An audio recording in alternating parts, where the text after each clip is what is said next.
our time, nobody listens to these talks, you see. We watch movies, soaps, all these on television. That's a bit less. And also, National Geographic will give you better knowledge than I can give you on ecosystem. In fact, I'm not going to talk about the ecosystem today because I'm not competent to do that. But from the title, you can see that it has some bearing on ecology because it's eco thing. And the most important difference is that ecology has to do with real organisms and the plants and the animals and birds and the atmosphere, and they have more to do outside the classroom than inside. But I have more to do inside and outside because my job is to talk about the representation of nature in texts. And this is not even, I'm telling you this because to begin with, I must make the distinction between eco-writing and eco-criticism. The eco-writers must get themselves involved in real-life activities to go close to nature or to the environment, get involved personally, and out of the experience they can write with a combination of their experience and academic knowledge of multiple disciplines. Because in a while I will tell you that eco-criticism is not a theory. It can be a theory because it is exclusive. Theory is exclusive, but eco-criticism is inclusive. That theory moves with a kind of ideology, with a target. So on the way, it excludes many things, it cuts out many things to achieve its end, which is singular. But this is the kind of point of view that we are going to deal with in eco-criticism, which is a kind of combination of many disciplines that I've told you that you have to know zoology, physics, botany, atmospheric science, and whatnot, you see. So what happens is that eco-writing is truly a collaborative work.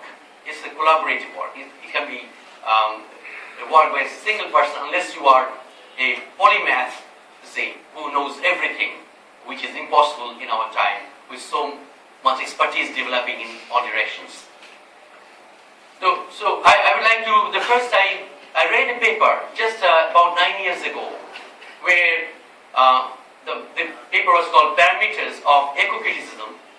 It was very dry, and my listeners very easily became drowsy in the room, and because it was so theoretical, so dry as dust, and they suggested that I include some examples and explanations for that. See, I could see that the more, because I had to speak in terms of certain jargons, the jargons distanced them from me, and I can see that they were just, I was putting them to endless torture during the session.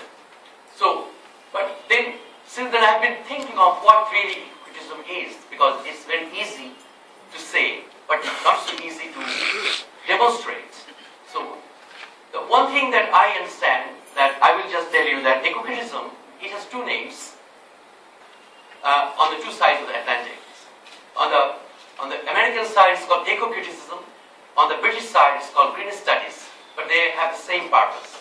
They have the same purpose, though the American version is more celebratory, more enthusiastic, more given to happiness and optimism. But the British side is rather wary of different kinds of negative forces causing all kinds of disasters in nature or in the environment. So I'm not really going to talk about environment. In that sense, my talk is going to be very partial in the sense that I'm not going to include environment because environment is more comprehensive. It includes nature, it includes the cities, and it includes the biotic and abiotic elements. So all these things are inside the environment. But I'm talking about nature here, because how nature is dealt with. And in a while I will tell you that eco-criticism is still in flux. not yet a settled idea. That's why it has many names like what you call literary eco-criticism, literary environmentalism, ecological literary criticism, literary ecology, and this is because of the consequence of conceptual debates ending nowhere, you see. So what happens is that's why this study has created so many nicknames, and because they have their individual targets to achieve. But one thing is very true, that eco-criticism has what you call is a pluriform commitment, as Lawrence Boyle said. It's a pluriform commitment that all kinds of people will commit themselves to one view. And what is that view? Preservation and sustenance of environment. That is the point of view. And whatever may be. And this is the second thing is that it is opposed to theory in the sense that it rejects all idea about social constructivism, that things are constructed, that this is the most important. That's why you have the concept of deconstruction has come from the urge to undo the constructed ideas, these constructs. And how do you construct it? You're out of your head, you create. For instance, nature is a concept to them. Nature is the other, what you call the alterity, you see, alterity, the otherness, and you have two other, one with big O, with capital O, and the small one. Big O is the other, which was created by the colonial masters, that we are the others. When Joseph Conrad treats the natives of Congo, he is treating them as the alterity, because the other we don't know about. They're different things. They're different. We can't have any comprehension of that. So we treat them as a whole, not as individual. So that's why he doesn't go any close to any characters that natives of Congo, you see. And he's talking about them as a whole.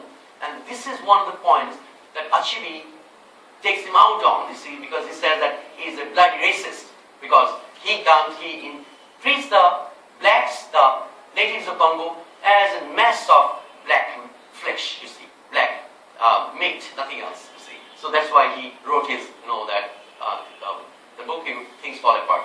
And so this is one of the point of view. And the second thing I would like to give you, because I'm going to give you in brief, because my purpose today is not to really start another session where I will put my audience into sleep. Sorry, not that. You just said two others. One was this. The other. What is the other? The other is other. The other, I understand you. You see, that is with the small o, this is the other. So the one is the alterity, the other is the other that I can see you. So other is something that we don't understand. In colonial literature, in colonial studies, you know that post-colonial studies, other has a loaded meaning. It's loaded, the word, the other, because it is something which is opaque, which you don't understand at all. And that's why we have all kinds of superstitions, speculations, different kinds of guesses you make. So they can be true or wrong. So these are all created by the subjective self, but they are not objectively true, may not be objectively true. Some of them may just be accidentally right, but not scientifically true. So this is one point. But before that, I would like to say that two books you should read. One is the book called Eco-Criticism Reader.